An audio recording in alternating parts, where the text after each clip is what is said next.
Hi everyone, welcome back. So today's video is going to be dedicated to makeup that's appropriate for a job interview or any sort of professional setting.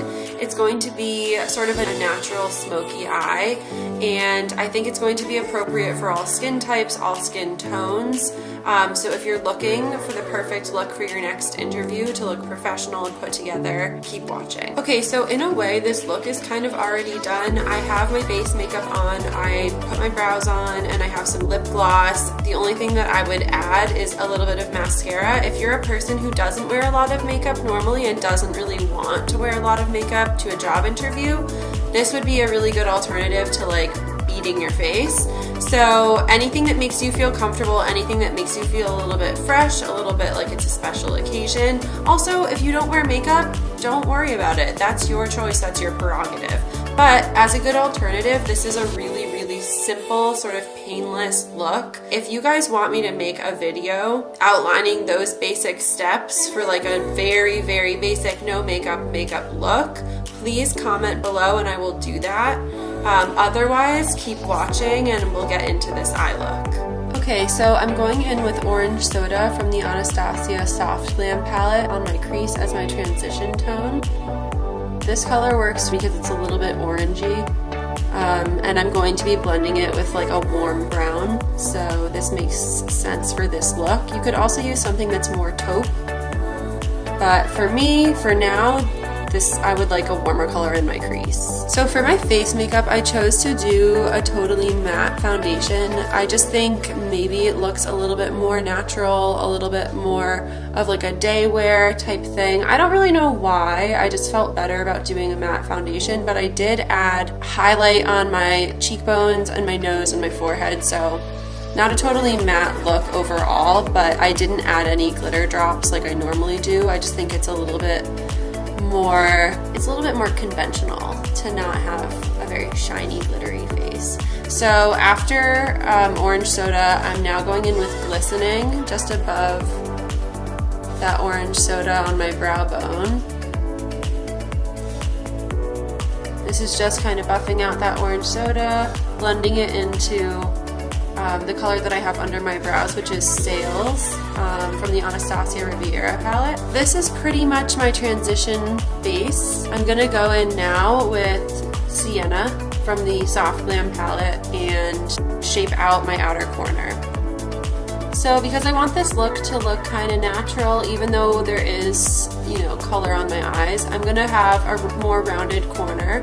So it is still a corner, but it's not sharp. I'm not using any eyeshadow guards. I want it to look a little bit softer.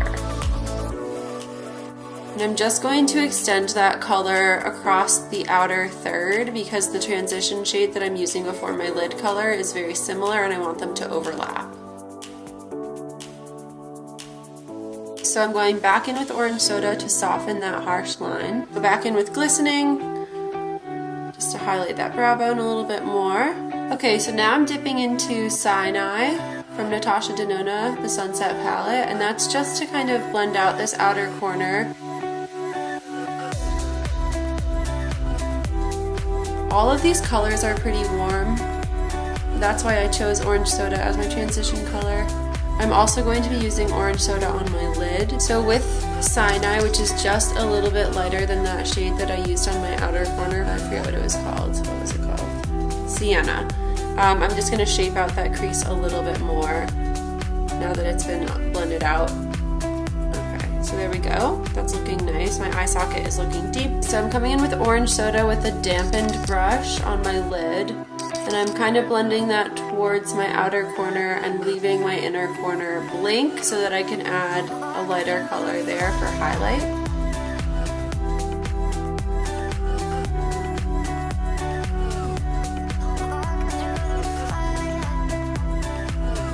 So I'm just putting a little bit of dry pigment over that damp pigment just to make sure that it sticks. And while I'm at it, I'll just go ahead and go back in with that Orange Soda on my brow bone just to blend, because you can't blend too much. You can never blend too much. Okay, and then on my inner corner, I'm going in with Sails, which is this pure matte white from Anastasia in the Riviera palette.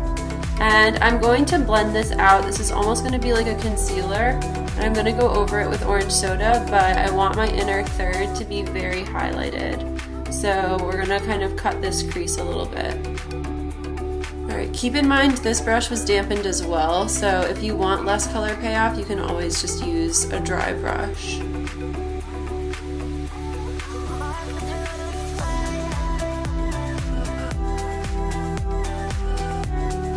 Okay, so I'm putting some orange soda back over this, again with a dampened brush.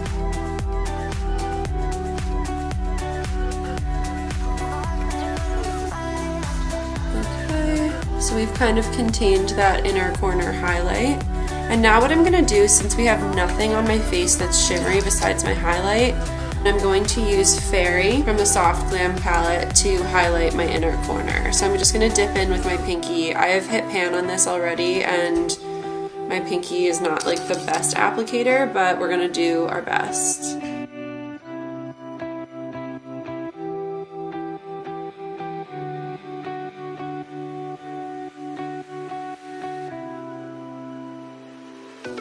Okay, so as you can kind of see, that white is still showing through just a little bit, just as a highlight, but you can see the transition between that, Fairy, and then orange soda. I might use some mulberry from Anastasia, but as of now, I'm pretty happy with this, so I'm just gonna go ahead and do my lower lid. So for my lower lash line, I'm going in with the Natasha Denona color in Sinai, which is that a little bit lighter, warm brown, warm neutral. And I'm just going to drag that under my eye. I'm going to leave the inner third of my lower lid open for a lighter color for more of a highlight, but for the most part, this is all I'm going to do under my eye. For the outer corner of my lower lid, I think I'm going to dip in with mulberry and just try to shape out that corner a little bit more. So that corner is like pretty soft and yet well defined. And then finally, using a clean brush, I'm going to take a little bit of Fairy and just drag it under my lower lash line, just on the inner third. Okay, so there you have it. That's the eyeshadow look. I'm going to add some liner and some lashes on camera so that you can see my process, and we'll finish up this look. So liner with this look is totally optional. If you want it to look more natural, skip the liner, but I like my eyes to pop a little bit more, and I think this helps. So I have this sort of soft green from Estee Lauder.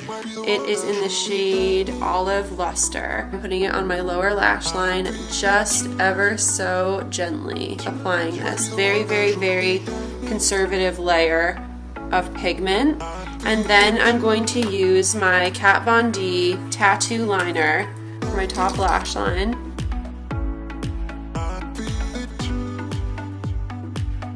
So it's up to you if you want to do a wing with this look. I generally do, so I'm going to do one now, but it's not necessary.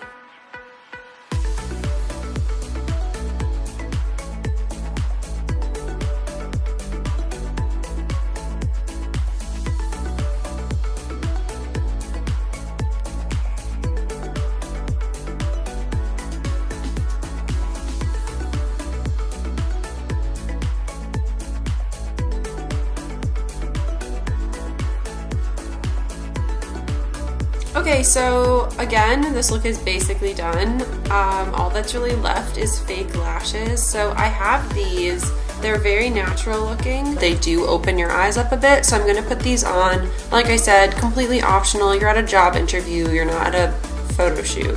But if it makes you feel more confident to have fake lashes on, absolutely go for something that makes your eyes look beautiful. She wants to get to her treats, so she's clawing at my Natasha Denona palette. Can you please stop being so disrespectful? And now she's trying to get to my sushi. These are just like the easiest lashes to apply in the world. They sell them at CVS, they're so good.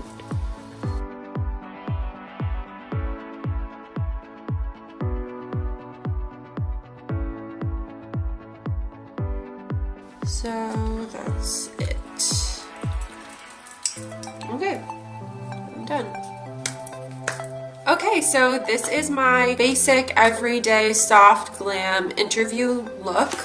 I hope you enjoyed the video. As far as wearing your hair and what to put in your ears and what to wear, it's really up to you, and it kind of depends on the job that you're applying for. But in general, I like to put my hair back so that the person can see my face.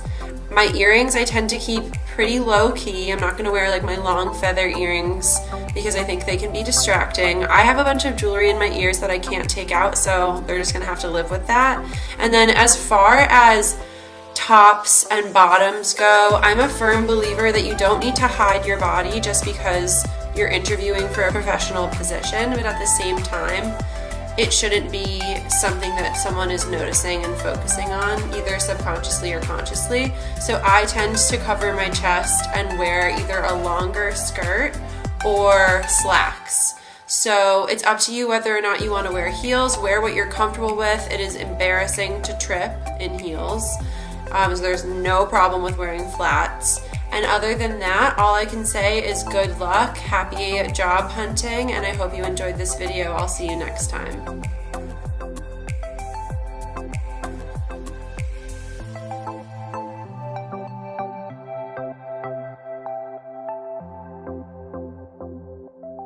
Annie. Annie. I should know better than to interrupt the star like while she's grooming herself before a recording session. She worked so hard on her look.